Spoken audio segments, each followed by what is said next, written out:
Queridos irmãos, a paz do Senhor a todos, sejam muito bem-vindos a mais uma lição da nossa Escola Bíblica Dominical. Estamos a estudar o livro de Isaías. Como título da nossa lição, estamos na lição 10 da nossa revista, temos Deus consola e vamos nos centrar em Isaías 49, versículos 1 a 3. Como textuário temos o versículo 13 que diz assim: Exultai aos céus e alegra-te tu terra e vós montes. Estalai de júbilo porque o Senhor consolou o seu povo e dos seus aflitos se compadecerá. Agora, fazendo uma leitura rápida do nosso texto, peço aos irmãos e irmãs em casa que façam o acompanhamento desta lição com as vossas Bíblias. E começa assim a palavra do Senhor. Ouvi-me, ilhas, e escutai vós, povos de longe.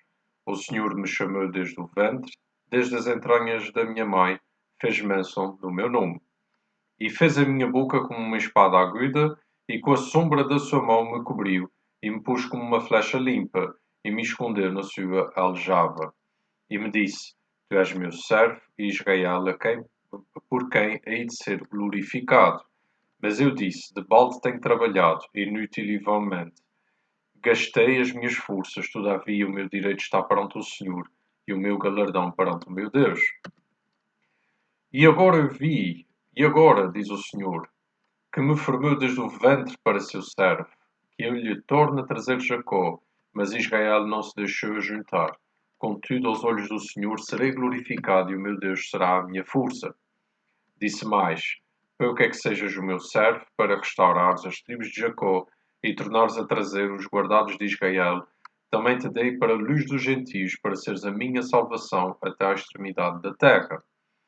Assim diz o Senhor, o Redentor de Israel, o seu santo, à alma desprezada, ao que as nações abominam, ao servo dos que dominam, os reis o verão e se levantarão, os príncipes diante de ti se inclinarão, por amor do Senhor que é fiel e do Santo de Israel que te escolheu. Assim diz o Senhor, no tempo favorável te ouvi, e no dia da salvação te ajudei, e te guardarei, e te darei por concerto do povo para restaurares a terra, e lhe dares em herança as herdades assoladas, para dizeres aos presos, saí, e aos que estão em trevas aparecei. Eles pastarão nos caminhos, e em todos os lugares altos terão seu pasto. Nunca terão fome nem sede, nem a calma nem o sol os afligirão, porque o que se compadece deles os guiará e os levará mansamente aos mananciais das águas. Versículo 11.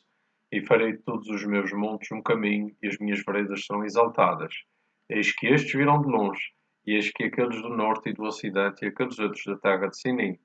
Exultai aos céus, e alegra-te tu terra, e vós montes, estalai de júbilo, porque o Senhor consolou o seu povo, e dos seus aflitos se compadecerá. Este é o nosso texto. Vamos então agora aprofundar aqui o significado destes versículos. Ora, este texto está inserido num dos 4 cânticos do servo que encontramos no livro de Isaías. Aqui o povo de Israel enfrentava mais uma vez a ameaça de invasão por parte de exércitos estrangeiros e estava debaixo de um grande falhanço moral por ter caído em desobediência e idolatria. Isaías aparece aqui como a figura do servo do Senhor, ou seja, como um emissário ou embaixador cuja mensagem tinha a autoridade do próprio Deus. Ele lembra ao povo que Deus não os abandonaria e que estava a preparar um novo caminho para a sua redenção. É um texto onde nós vamos encontrar alguns paralelismos com o papel de Jesus no Novo Testamento. Isaías fora chamado para ser um mediador entre Deus e Israel, tal como Jesus entre nós e Deus. E aqui o servo Isaías, escolhido da descendência de Abraão, iria cumprir aquilo em que Israel tinha falhado. Seria até desprezado, mas Deus o sustentaria. Lembram-me um pouco Atos 3, capítulo 3, versículo 3, onde Pedro identificou-se servo na pessoa de Jesus. Ora, esta obra de Isaías tem um impacto profundo na nação de Israel e em Jerusalém, e mostra a compaixão de Deus pelo seu povo, mesmo quando este sofria as consequências do seu pecado. Deus os iria fortalecer e iria trazê-los de volta a Sião. A mensagem deste servo era simples: voltem-se para o Senhor, confiem nele, e que os desobedientes sofreriam as consequências. Olhando agora aqui ao nosso texto, vemos logo aqui no versículo 1: Vim ilhas e escutai vós, povos de longe. Ora, sempre que os escritores do Velho Testamento usavam estes termos, ilhas, povos, significa que a mensagem era dirigida a todos. Vim também implica aqui uma ordem. Esta expressão está no imperativo. E só aparece aqui, curiosamente, no livro de Isaías, o que mostra de facto que a autoridade desta mensagem vinha do próprio Deus. Depois, nos versículos 2 a 3, mostra aqui de facto Isaías quando escreve que a minha boca era como uma espada aguda e a sombra da sua mão me cobriu e me pôs como uma flecha limpa. Ou seja, a palavra de Deus é descrita na Bíblia como uma espada afiada que confronta o mais íntimo do nosso ser. É uma expressão que também aparece, por exemplo, em Apocalipse 19:15 e o versículo de Hebreus 4:12 que nos lembra a todos e diz assim: a palavra de Deus é viva e eficaz, mais cortante que qualquer espada de dois gumes. Além disso, enquanto o servo cumpria a sua missão, Deus o protegeria. Depois no versículo 3, e me disse, tu és meu servo, e Israel, aquele por quem hei de ser glorificado. Ora, olhando aqui para este versículo, será que Deus é glorificado através da nação de Israel? Ou será que há aqui um outro significado neste versículo?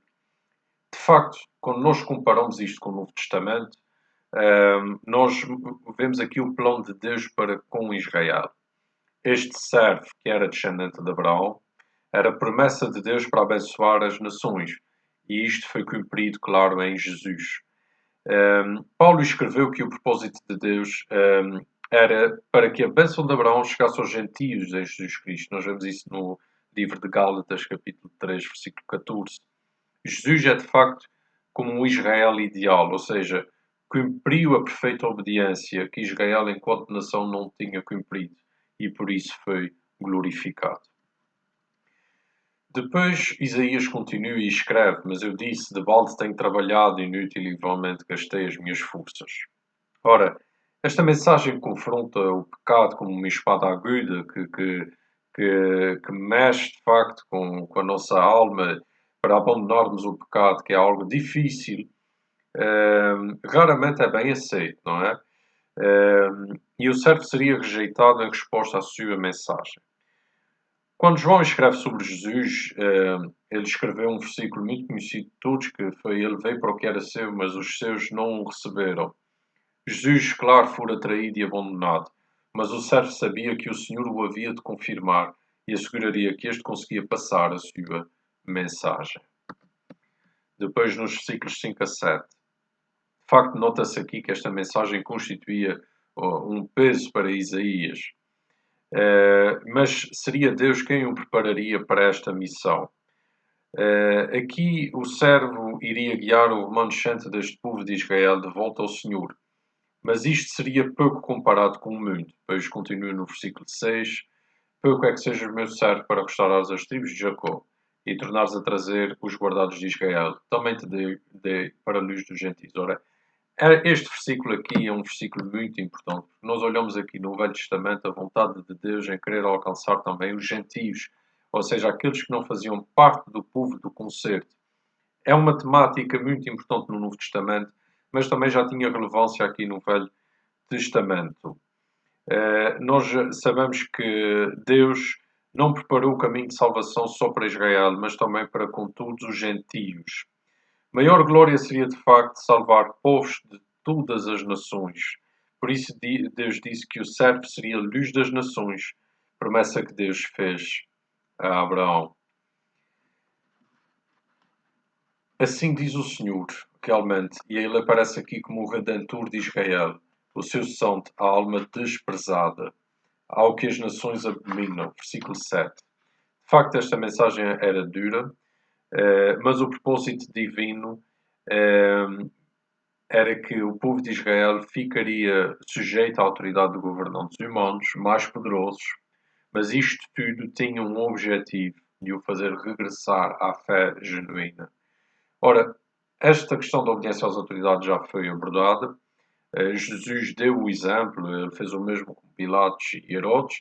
Contudo, virá o dia em que todos se curvarão perante ele, quando Jesus regressar à terra para vir buscar o seu povo e estabelecer o seu reino.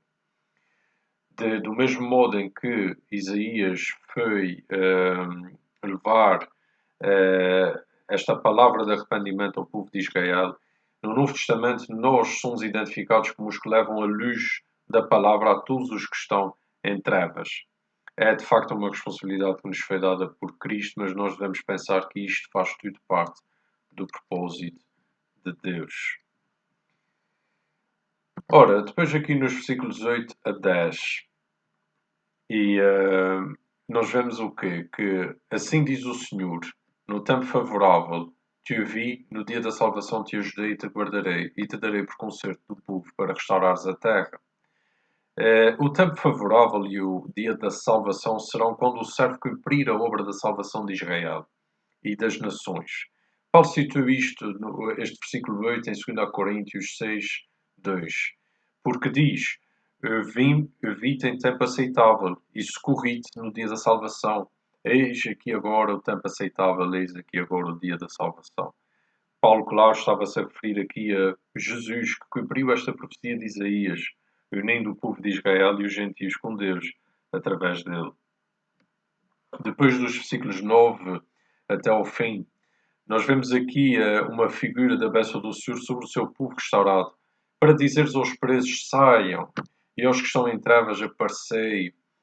Eles pastarão nos caminhos e em todos os lugares altos terão o seu pasto.